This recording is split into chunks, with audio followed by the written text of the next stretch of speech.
After 27 years in uniform, 3 tours overseas, a stack of medals I never hung up, and a back that cracked like dry wood every morning, I came home to the only piece of land that had ever meant anything to me, my father's old chestnut orchard.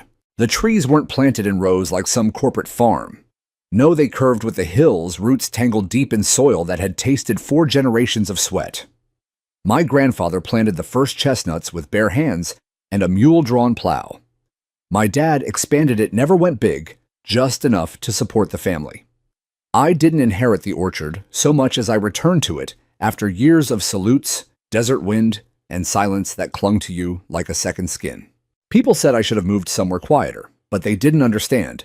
This was quiet. Waking up at 5:30 to birds over the ridge, coffee black as tar, bark dust on my palms, a rake in one hand and a clipboard in the other. Chestnut harvest was a rhythm, steady, clean, honest. I didn't know the HOA even existed when I came back. The property, 16 acres on the eastern slope of Marlow Ridge, sat just outside the limits of a neighborhood called Briar Glen. It used to be all farmland, but over the years, little pastel houses started creeping in like ivy. My land was technically outside their jurisdiction. It said so in bold letters on the old survey map my father kept framed in the shed. Still, I kept my distance. I mowed the buffer strip, never let the brush encroach, and waved at neighbors who passed by with dogs or strollers. But waving wasn't enough for some people. The first time I saw Karen Sloan, she wasn't screaming. She was smiling, sort of. A tight lemon pucker kind of smile. She wore a red blazer on a Tuesday, one of those shades that didn't belong outside a courtroom or a realtor's headshot. She walked right up my gravel drive like she owned it, heels clicking clipboard, clutched to her chest like a holy relic. "You must be Mr. Lane," she said, as if correcting me before I even spoke. I nodded. "That's right. Can I help you?" "I'm Karen Sloan, president of the Briar Glen Homeowners Association." She said it like it was a job title carved in marble. I just wanted to introduce myself. We've been getting a lot of traffic lately, and a few of the residents had concerns. Concerns about. She glanced past me to the crates of mesh nets and burlap sacks stacked beside the barn. "It's chestnut season, isn't it?" I smiled. "It is. We start shaking next week." She tilted her head like a parrot, shaking. I explained gently that we use long poles to shake the trees so the ripe chestnuts fall. Then we rake bag and haul them out. We've done it the same way for decades. The noise isn't much more than someone blowing leaves. Her smile faltered. "It's just the sound carries. And the trucks, some people say it's making it difficult to enjoy their backyards." I looked at her. Calm, polite. "You do know this isn't HOA land, right? This orchard predates your neighborhood by 40 years. Her smile dropped completely. "Of course. But we like to maintain certain standards in the area. Harmony. Cleanliness, predictability. Predictability. That word hit me sideways. I thanked her for stopping by and asked her not to walk up unannounced again. I thought that would be the end of it. It wasn't. The next morning, I found a printed HOA newsletter tucked into my mailbox, even though they weren't legally allowed to use it.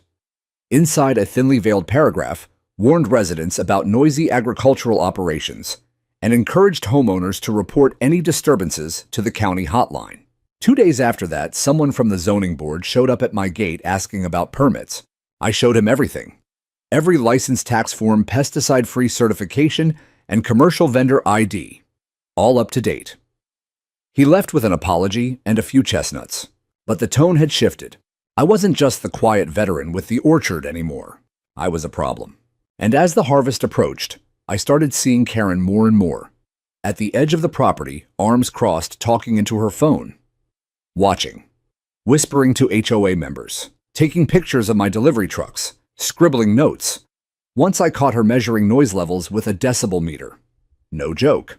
The thing was, I had already lined up a buyer. Not just any buyer, the State Fair Committee. A buddy of mine from my Army days had become a procurement director for local events. He visited the farm a few months prior and was floored by the taste of the chestnuts. Said he wanted to feature them at the autumn fair, roasted, candied, even pressed into chestnut flour. It was a big deal, bigger than I let on. But I didn't rub it in. I just kept working. My hands got calloused again. My boots collected more mud than dust. The trees dropped early that year, fat, glossy brown nuts bursting from spiny husks, like treasure from thorny shells. There was something about watching the ground go from quiet to full, like the earth had spoken. That peace was everything. I just didn't know how far Karen was willing to go to rip it from me. It started with a truck. Not just any truck, my cousin Ray's flatbed Ford beat up and red as a barn door rolling slow up the gravel lane with a full load of woven harvest baskets and metal pole shakers stacked tight in the back. It was the same truck we used every October for nearly a decade. Nothing flashy, nothing loud, just part of the rhythm. But that day, Ray hadn't even cut the engine when Karen came flying down the slope from her street like she'd spotted a crime in progress. I was in the orchard checking the lower rows for windfall when I heard the shouting. At first, I thought something was wrong, maybe the truck broke down or someone got hurt. But as I came over the ridge, I saw her standing in front of the hood, both hands out, like she was directing traffic in the middle of a war zone. "This vehicle is not authorized for community roads," she barked, as if my cousin didn't live 20 miles outside of town and hadn't been using that same road for years. Ray, to his credit, kept both hands on the wheel and his mouth shut. He'd grown up in the same backwoods I had, and knew better than to argue with people who wore their own self-importance like a sheriff's badge. I walked up calm. "Karen, you're on private land again." She didn't move. This truck exceeded the posted weight limit for Briar Glen. These roads weren't designed for commercial traffic. I looked down the road at the same patch of asphalt that had once been an old county trail, now lined with mailbox posts and mail-order tulip beds. Karen, this truck never even touched Briar Glen's interior streets. He came in off the county route, straight onto my gravel lane. She blinked, her mouth opened, then closed. I stepped closer. "You don't get to control my deliveries. I'm not in your HOA. I don't pay your dues. You don't own my land." She didn't like that. "I'll be contacting the County Department of Transportation," she snapped, before stomping back up the slope, heels stabbing at the gravel like she was punishing the earth itself. That was the first time I saw the other board members with her. Two of them. Bill Mackey and his wife Marla stood a few yards back pretending to check their phones, but clearly watching every move. I knew Bill from the farmer's market where he once bragged about managing community standards. I remembered Marla too, always the type to host wine tasting nights and look down her nose at anything not wrapped in cellophane. Karen was organizing something. I could feel it in the air the way you smell rain before it falls. That night, a new notice appeared taped to my fence post. Not a legal one, just a neatly laminated flyer with the Briar Glen letterhead and some bolded phrases like "concerned residents" and "potential safety hazards." It was stapled right above the spot where I posted my pesticide-free agriculture certification. 3 days later, a woman from the county health inspector's office stopped by. She was polite, confused even. Told me someone had submitted an anonymous complaint about unregulated food processing on site. I gave her the full tour. No violations, no open containers, no unapproved water sources, no chemical usage. Just clean baskets, clean hands, and a long line of tradition. She thanked me, even bought 2 pounds of chestnuts for herself. But that wasn't the end of it. The next morning, I woke to honking. A minivan blocked the base of my driveway flashers, on driver nowhere to be seen. I had to walk half a mile just to get to the post office because Karen had parked her own car at the upper gate with a clipboard on the dashboard that read, "Community Watch, no unauthorized entry." It was pure intimidation, nothing legal.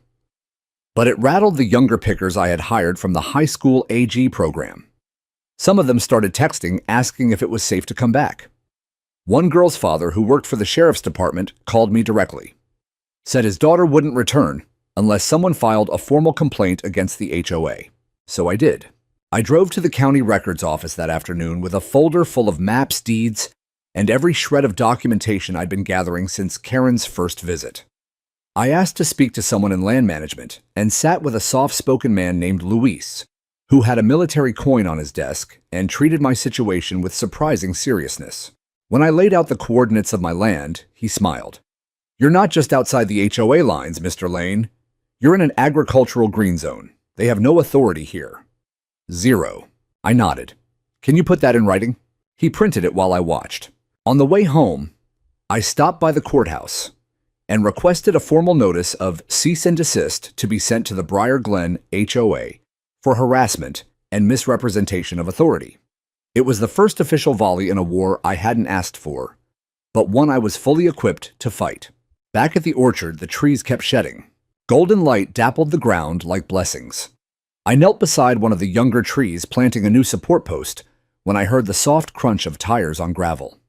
I stood half expecting another clipboard and confrontation, but it was a pickup, a state-issued one with a logo I recognized instantly. California State Agricultural Events Division.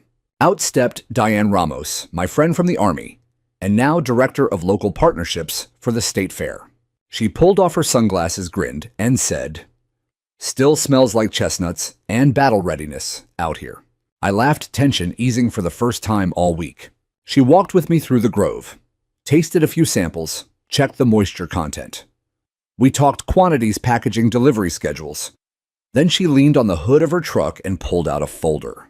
"We're moving forward," she said. "The State Fair wants everything you've got. Everything. Every last pound. We'll roast half bag, the rest feature you in the Ag Hall." I tried to hide my shock. "That's big." She nodded. "It's a six-figure contract." I looked out across the orchard. My father would have cried. And I knew right then and there that Karen wouldn't just scream when she found out. She'd implode. The morning the shaking began, the air was crisp with that electric tension. October always brought clear skies, dew clinging to the orchard floor, and the smell of ripe chestnuts just beginning to crack from their spiny shells. This was the work I loved most.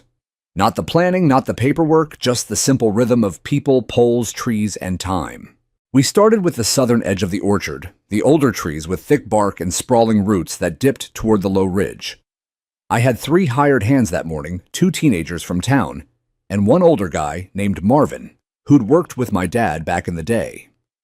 Each held a fiberglass shaker pole, and we moved from tree to tree like clockwork, shake, rake, gather, repeat. Everything was running smooth until I heard Marvin mutter, "Uh-oh." I turned. Karen was back, but this time she wasn't alone. She had 2 board members in tow, both holding clipboards. Behind them, a man I didn't recognize stood with a camera and a yellow safety vest that read Briar Glen Standards Monitor. I blinked. That wasn't a real title, at least not one backed by law. Karen marched through the opening in the orchard fence like it was her grand entrance. No permission, no knock, no courtesy. Just power walking across private property, as if she owned the soil beneath her pumps. I took a step forward. "Karen, you're trespassing." She ignored me. "This operation is in direct violation of local sound ordinances and community decorum," she announced loudly, making sure her cameraman caught every syllable.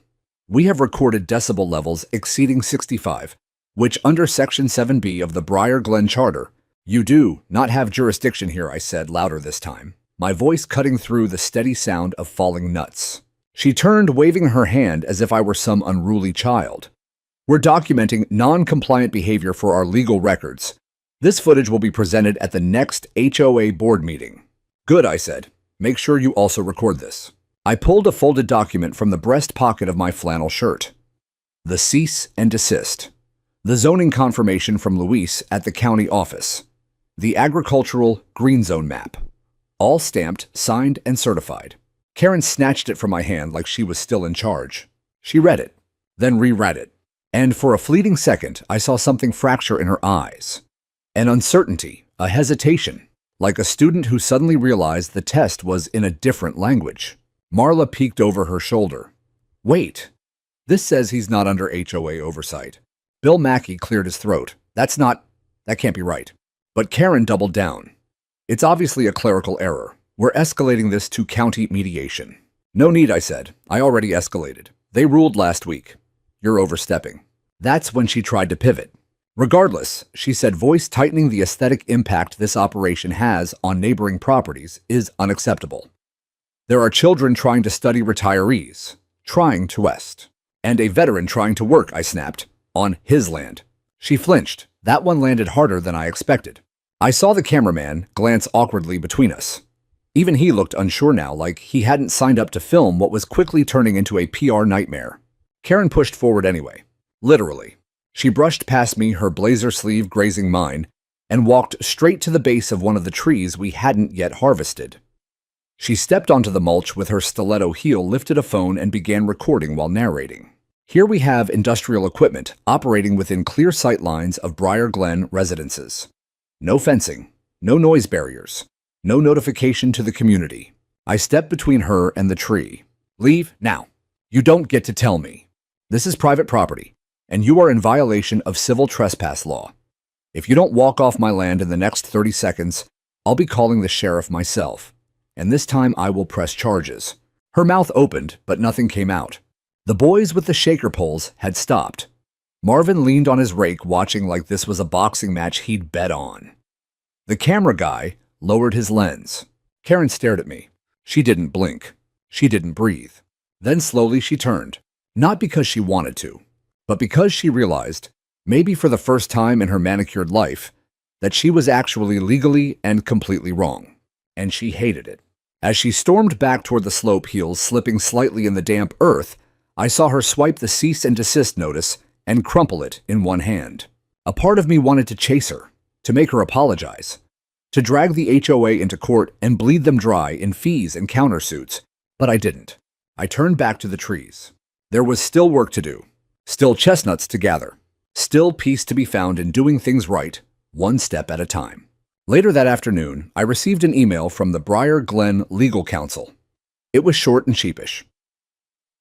Please consider this formal acknowledgement that your property lies outside HOA jurisdiction. Any further attempts to interfere with your agricultural operations will not be sanctioned by the board. I leaned back in my chair, a thermos of coffee in one hand, and laughed. Karen wasn't done yet, but for the first time she wasn't in control. The next week was our busiest. The chestnuts were falling faster now, every gust of wind shaking loose another shower of them. The rakes hardly got a moment's rest. The smell of the hulls filled the air, earthy sweet, almost metallic. Every crate we filled was a reminder of what this land could do when left alone without interference, without politics. But the HOA wasn't finished. If Karen couldn't win with rules, she'd try with pressure, social pressure, noise complaints, confusion, and when that failed, chaos. It started on a Tuesday morning just before sunrise. Ray was backing in his truck, same red flatbed, a little cleaner now with Marvin riding shotgun, and a crew of 3 hired kids following in a second vehicle.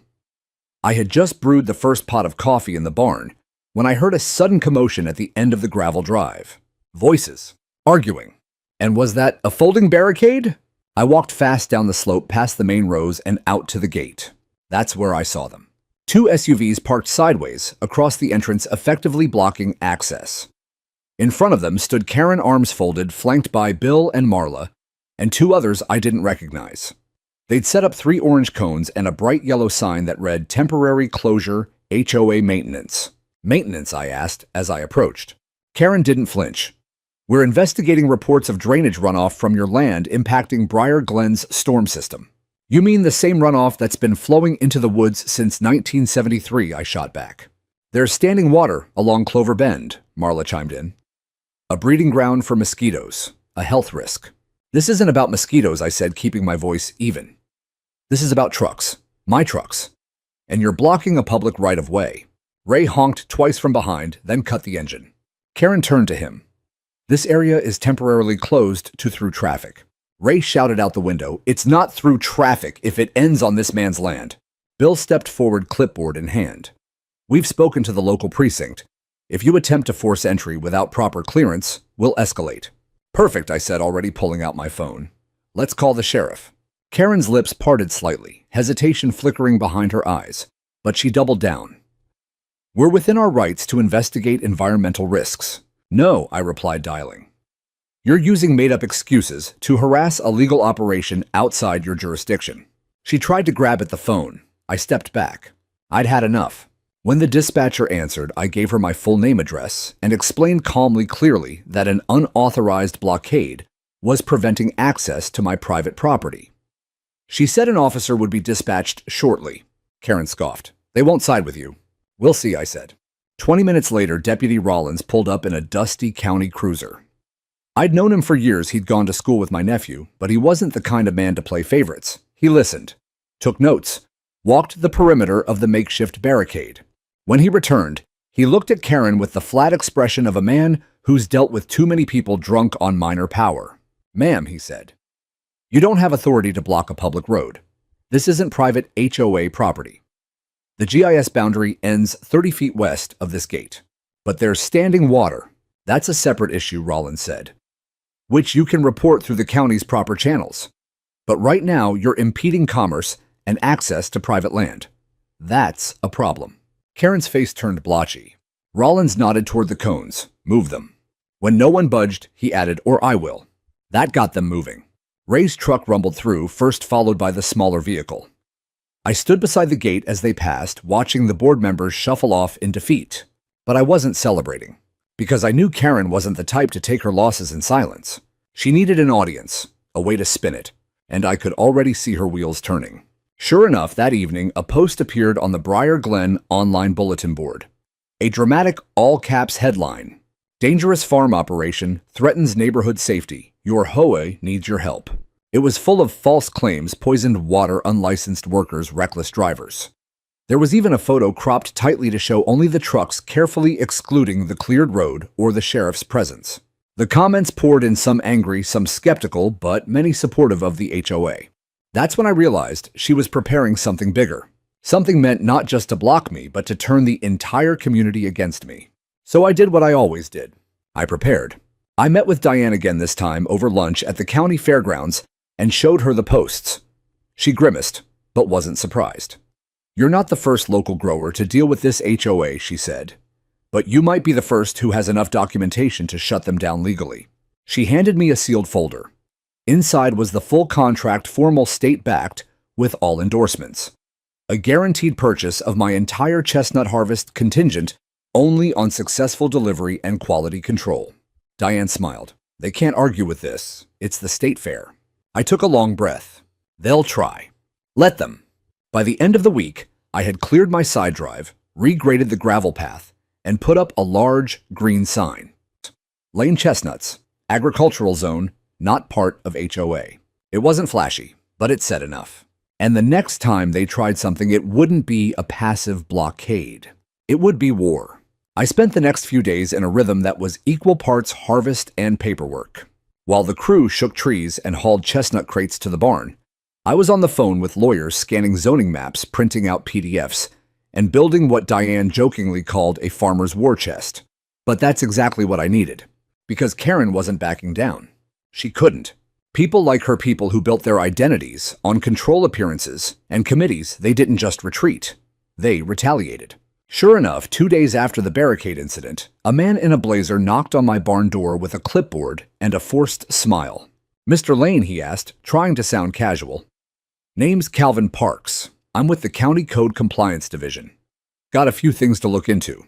I gestured toward the porch. Let's talk. He unfolded a list of complaints filed under multiple names, though I recognized at least 2 as HOA board members. Claims included improper storage of agricultural waste, potential commercial tax violations, and an unauthorized use of land for festival-level distribution. That last one made me laugh. Festival level, I asked. He shrugged. I've been doing this a long time. When someone uses big dramatic phrasing like that, it's usually political. I handed him a thick folder. Inside my land, deed zoning confirmation tax status, ag exemption permits, business registration and food handler's license, county water, compliance certification. And at the very top, the state fair procurement contract with its shiny embossed seal. He took one look and let out a low whistle. Damn, Mr. Lane. You're more organized than half the commercial lots I inspect. I handed him coffee, and we talked for 20 minutes. He walked the property, checked the barn, noted how clean the worksite was. At one point, he even helped me flip a bin that had tipped over. As he got into his car, he said, "You've got nothing to worry about. But if I were you, I'd watch your neighbors. HOA pressure like this doesn't come from rules, it comes from ego." I nodded. That's what I'm counting on. Because here's what Karen didn't know. Before I retired, I was a logistics officer in the 82nd Airborne. I'd overseen multi-million-dollar operations in war zones where actual explosions were happening.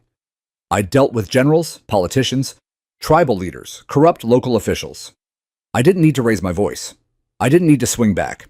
I just needed to outlast her and build leverage quietly. So I started tracking everything. Every visit, every phone call, every neighborly inquiry that was really just someone taking photos from the HOA sidewalk with a telephoto lens. I installed 2 trail cams, one hidden in the oak tree near the boundary fence, the other facing the gravel road near the slope where Karen liked to loiter. Within 48 hours, I had footage of her stepping over the property line, again standing on a stump and making a video of my harvest crew from behind a shrub. I sent that to the sheriff's office with a polite message, documenting repeated trespass for safety purposes, not requesting immediate action yet. Deputy Rollins replied with a simple smart, "Keep it up." But I wasn't just building a legal case. I was also building goodwill. I invited local homeschool groups to tour the orchard, something my dad used to do. The kids picked up chestnuts, learned how to identify the good ones, got free cider, and laughed louder than any leaf blower Karen ever complained about. I hosted a barbecue for the workers and their families. Everyone brought something. We played old country music and lit a bonfire near the north field. One of the newer neighbors, a young couple with twin toddlers, showed up with a tray of cornbread and a six-pack. "We didn't know if we were allowed," the guy said nervously. "HOA kind of makes it sound like you're off limits." "You're not," I told him. "Just come hungry." And they did. Word got around. The orchard wasn't just a crusty old veterans project anymore. It was a part of the community, even if Karen didn't like it. That Saturday, a Briar Glen newsletter showed up in mailboxes. It featured an article titled "Protecting Our Streets from Agricultural Overreach." There was a cartoon in the center, crudely drawn, of a rogue farmer shaking trees so violently that the chestnuts were flying over fences and hitting residents in their hot tubs. I should have been insulted. But honestly, I laughed so hard I almost dropped my coffee. Karen was losing the plot, and nothing proves desperation like bad satire. Still, I wasn't naive. I knew the day of the state fair delivery would be her final stand. That was the big moment, the peak of the season, the culmination of everything we'd worked for. Trucks would arrive, media might show up. Diane had hinted that someone from the local paper would be tagging along. And Karen, she would see it as a last chance to make a spectacle. So I prepared. I rented extra signage for the road. Agricultural zone, deliveries in progress. Do not block. I invited Deputy Rollins to stop by for a cup of coffee, just to check on things. And I cleared the back lot so that if by some miracle the front gate got blocked again, we could redirect everything through the side road. I wasn't going to be caught off guard. And when the first truck rolled in before dawn, its tires kicking up gold-edged dust in the early light, I knew we were ready. Every crate was packed, every bag labeled, every chestnut polished like mahogany marbles. The harvest was perfect. And the storm was coming. October 18th arrived like the crescendo of a storm you've seen building for weeks. The air was dense with that dry autumn electricity, the kind that hums in your chest when you step outside before dawn. My boots hit the porch just as the first truck headlights crested the road, their glow cutting through the lingering mist over the orchard like a promise. Everything had to go right today. 3 flatbeds, 2 box trucks, all scheduled to rotate, in load up, and get the entire harvest to the State Fair Distribution Center before 2 p.m. Diane had told me this wasn't just a procurement, it was a feature.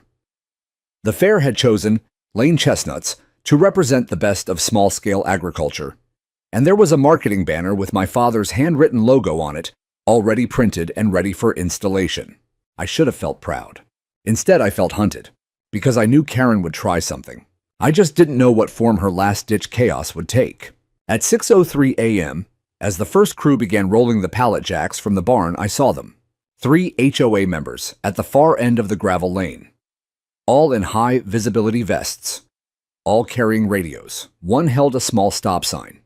Another had a clipboard that looked suspiciously like one used for traffic control. They didn't step onto my property, not yet, but they stationed themselves directly beside the entrance, pretending to direct non-existent traffic. I noticed Marla speaking into her walkie-talkie, like she was part of an emergency crew. 10 minutes later, Karen arrived. She wasn't dressed like herself. No red blazer, no pearls, no tennis shoes fresh from a boutique. She wore a safety vest too, but bright orange this time, clipped over a windbreaker. She had a whistle around her neck, a hard hat. And then I saw a signboard propped beside her minivan. Emergency roadwork, no entry beyond this point, HOA enforcement in progress. I nearly dropped my clipboard. I walked toward the lane boots, crunching slowly over the early frost. Karen stood tall when she saw me, and I swear she smiled. A little smirk of delusion. "This is an active maintenance zone," she said, pointing to the sign like a traffic marshal. "You'll have to reschedule your deliveries." I stared at her. "Karen, what the hell is this?" "Drainage inspection," she said, tapping her clipboard. "Emergency work." We had a sudden report of water pooling near the HOA border. "Public safety comes first. That's not a public road." She smiled again, teeth bright. "It's under review." I could feel the heat rising in my chest. Behind me, I heard one of the teenage workers mutter, "You've got to be kidding." But I didn't yell. Instead, I pulled out my phone and pressed speed dial. "Sheriff's office," came the voice on the line. "This is Thomas Lane, east side of Marlow Ridge. I'm reporting obstruction of commerce and trespassing interference. Again." "Understood, Mr. Lane," the dispatcher said without missing a beat. "Deputy Rollins is on his way." Karen flinched. "Good." I turned back to the workers. "Keep loading. Stay focused." They obeyed like a well-trained squad. Crates slid into position. Labels were scanned. Forklifts beeped and moved in smooth, practiced arcs. I stayed near the gate. At 6:47 a.m., the first box truck reached the orchard, and Karen stepped directly in front of it. Hand out, whistle in mouth. The driver hit the brakes, clearly confused. I ran. "Karen," I shouted louder than I'd ever shouted at her, "move now!" She raised her radio. "Hold position. We have an unauthorized delivery on HOA monitored ground." I felt something shift inside me, something slow, old, forged in military fire, and years of silence I never quite got rid of. I stepped up to her close enough to see the reflection of the truck lights in her pupils. "You are interfering with a state-level agricultural contract," I said, voice low. "Steady. If you don't step aside, you will not only face a lawsuit, but you will also explain to every resident of Briar Glen why their HOA fees are about to skyrocket from legal damages." Her mouth opened, and just then, flashing blue and red lights crested the hill. Deputy Rollins. The cruiser stopped with a crunch of gravel, and he stepped out, adjusting his belt, squinting at the scene. Karen spoke first, loud and shrill. "This road is closed due to emergency maintenance. That truck is trespassing." Rollins raised a hand. "Stop." Karen froze. "Miss Sloan," he said. "Walking forward, I've reviewed the GIS data, the land surveys, and the zoning maps. You've been warned. Your jurisdiction ends 35 feet west of this gate. There is no record of any emergency work filed with the county. And this," he pointed at the signboard, "isn't just fake. It's obstruction." "But he turned to the truck driver. "Sir, proceed. You're clear." The driver gave a small wave and drove forward. Karen didn't move. Rollins leaned toward her. "Ma'am, if you don't clear the path, I will place you under arrest for obstruction." There it was. The moment. The shift. Karen's hand trembled. Her eyes darted to the other board members, but no one came to her defense. Marla looked away. Bill took a half step back. The others stood in awkward silence. She dropped the sign and stepped aside. The truck rumbled past her, its tires brushing against the edges of her carefully trimmed flats. I watched it go, and I swear I could have cried. Not from relief, from pride. That chestnut harvest, my father's legacy, my years of work, the soil beneath my feet, was being loaded up and carried off with the seal of the state fair on every crate. Official. Unstoppable. Karen stood at the edge of the gravel, blinking at the dust trail the truck left behind. And then she did it. She screamed. A wordless, sharp, ragged scream. It echoed up the hill, bounced off the trees, and sent a flock of birds fluttering from the northern grove. A pure, unfiltered breakdown of someone whose world had just cracked wide open. I didn't smile. I didn't laugh. I just turned and walked back toward the barn, because I had work to do. By noon, the orchard was buzzing. The trucks kept rolling in. One after another, they backed up beside the barn, where the pallets waited in neat rows, ready for loading. The crew worked like clockwork, forklifts beeping in a steady rhythm, crates sliding into place, ratchet straps tightening over thousands of pounds of chestnuts. The smell of the harvest, woody, sharp, warm, hung in the air like pride. And then, as if the day hadn't already carved itself into my memory, it got better. Diane called. "We're sending someone," she said. "He's with the State Fair press office. Hope that's okay." I wiped sweat from my forehead with a bandana. "Long as he's not from the HOA. She chuckled. "Quite the opposite. He's bringing a surprise." I didn't ask. I just smiled, looked out at the trees, and kept going. At 12:15 p.m., a black SUV pulled up, clean government plates logo, of the California Agricultural Commission on the door. Out stepped a man in a navy blazer flanked by two staffers with notepads. He looked around the orchard with the quiet awe of someone who hadn't seen trees in a while. "You must be Mr. Lane," he said, offering a firm handshake. "I'm Victor Tran. I handle special procurement relations for the fair." He gestured to the SUV. "Mind if we unload something?" Before I could ask what he meant, the rear hatch lifted. Inside sat a metal easel. A black cloth draped over the front. One of the staffers wheeled it out, set it down on the barn's sidewall, and stepped back. Victor looked at me and smiled. "We wanted to do something a little different this year. Not just feature your chestnuts, but honor the people who make small-scale farming what it is." He pulled the cloth away. And there it was. A mounted banner 3 feet wide, 5 feet tall, with a photograph taken weeks ago. A candid shot, me standing in the orchard flannel rolled up to my elbows holding a freshly harvested chestnut, open in my hand, light cutting through the trees behind me. Beneath it, Thomas Lane, veteran, grower, steward of the land. Featured grower, California State Fair 2025. I stared at it, swallowed, didn't speak. Victor gave me a moment, then said, "You should know you're the first veteran farmer we've ever featured like this." I nodded slowly. My dad would have liked that. Victor smiled. Well, he passed something strong down the line. We took photos. The local reporter showed up not long after, young, wide-eyed, clearly trying to make sense of the HOA drama rumors she'd heard. I gave her a brief interview, stayed polite, stuck to the facts. I didn't gloat. I didn't bring up Karen. I didn't have to. Because by 1:00 p.m., half a dozen neighbors had shown up with lawn chairs. I don't know who started it, but word must have spread fast, maybe through the grapevine, maybe from one of the kids who helped during harvest. But suddenly people were gathering along the edge of the orchard. One couple clapped when the next truck rolled in.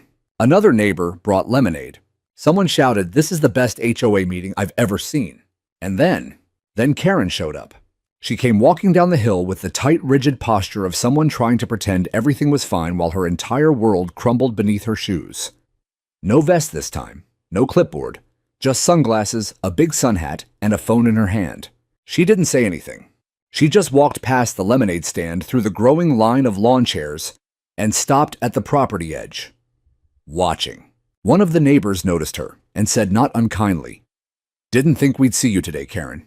She smiled thin brittle. "Just observing." She kept her distance. Victor saw her lean toward me and whispered, "That the one?"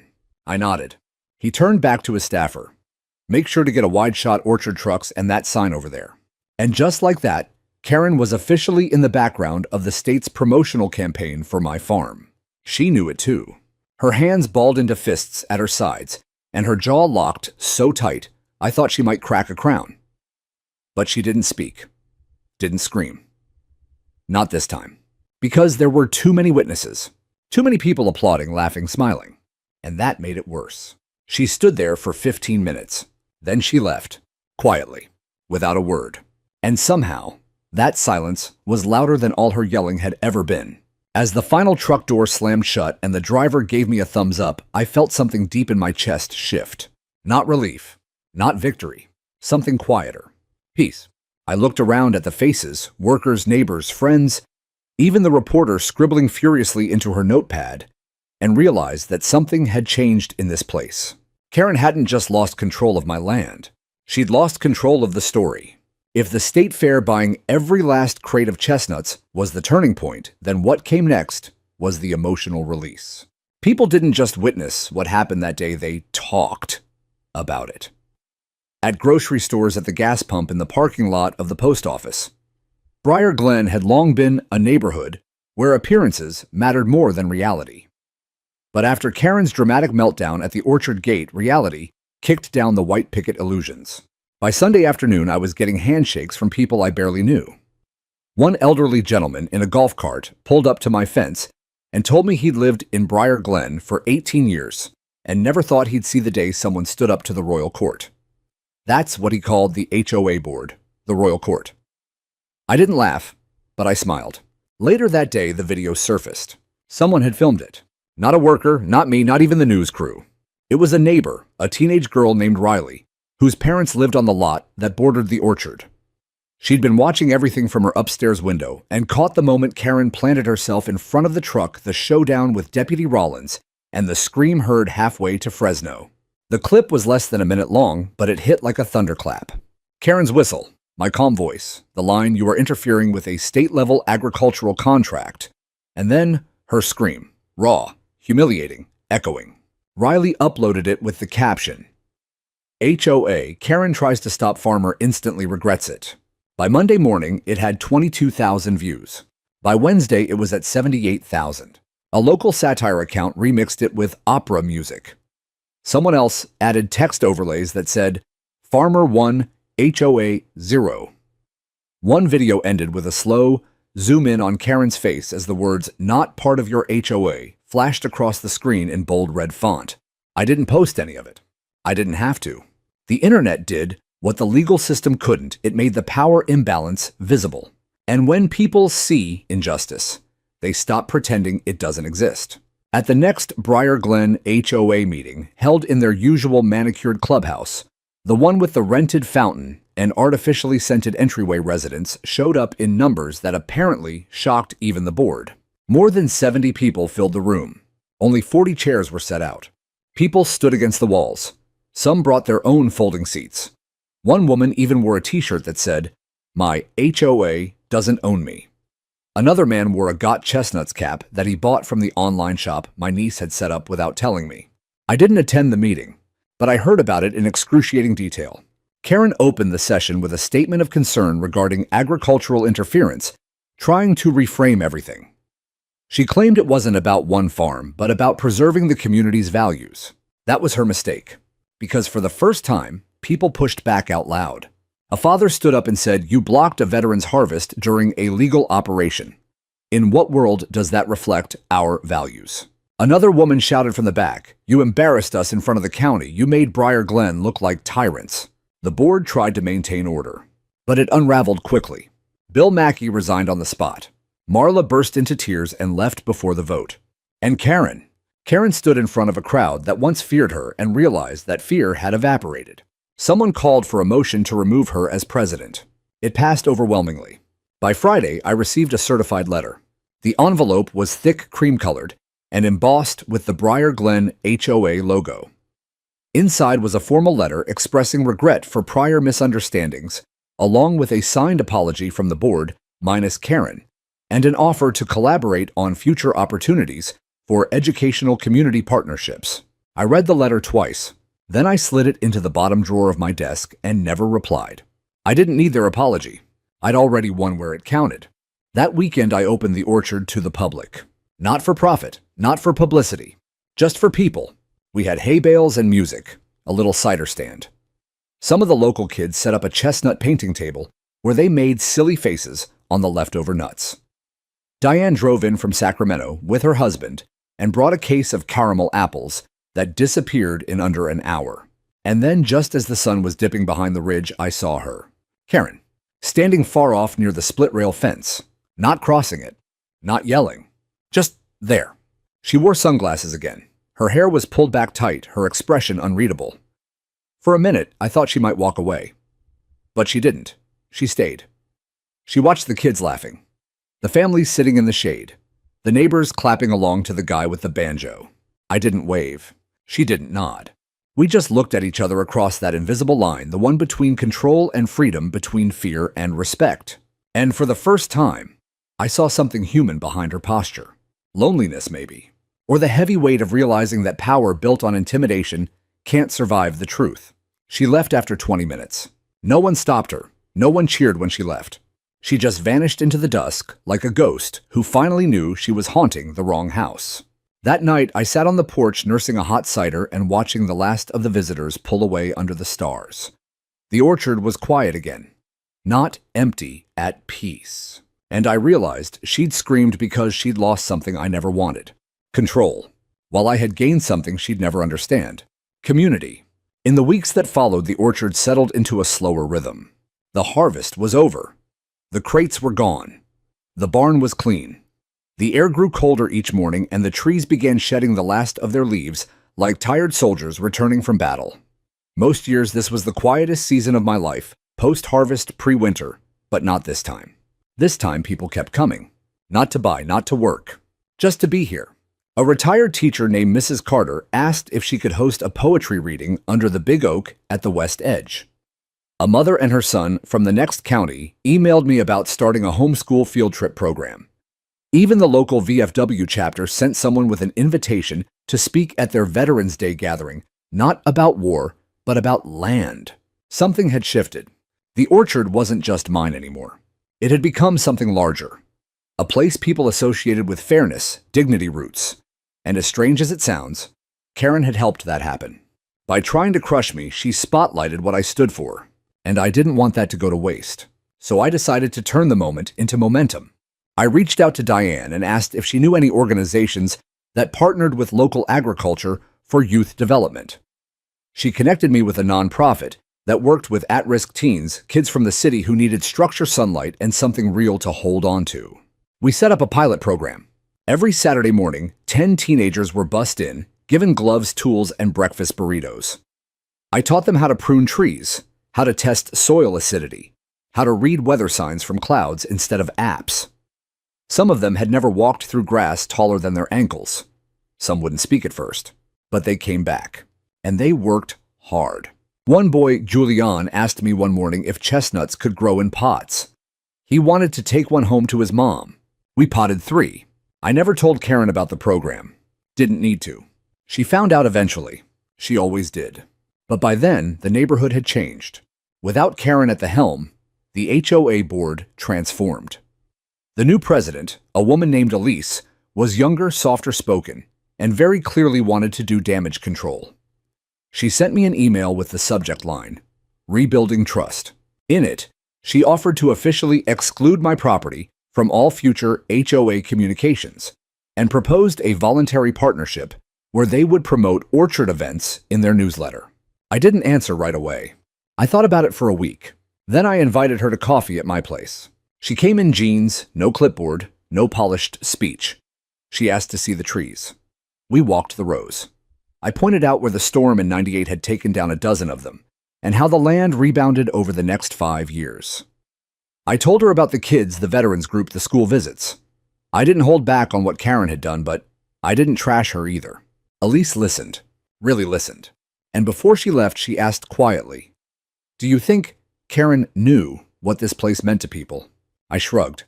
I think Karen was afraid of anything she couldn't control. Elise nodded slowly. "We'll do better." And you know what they did? At the next HOA newsletter, right between a note about Halloween decorations and a reminder to leash dogs, there was a short paragraph. Community Spotlight. Lane Orchard continues to represent the best of what our region has to offer. We encourage residents to attend their upcoming community work days and seasonal events. Come see how neighbors grow together, sometimes literally. No apology, no politics, just progress. And for me, that was enough, because I didn't need them to grovel. I needed them to change. One afternoon, I saw Karen again. She was walking alone along the road that skirts the south fence. She wasn't wearing sunglasses this time. No vest, no entourage, just a beige coat and a reusable grocery bag in one hand.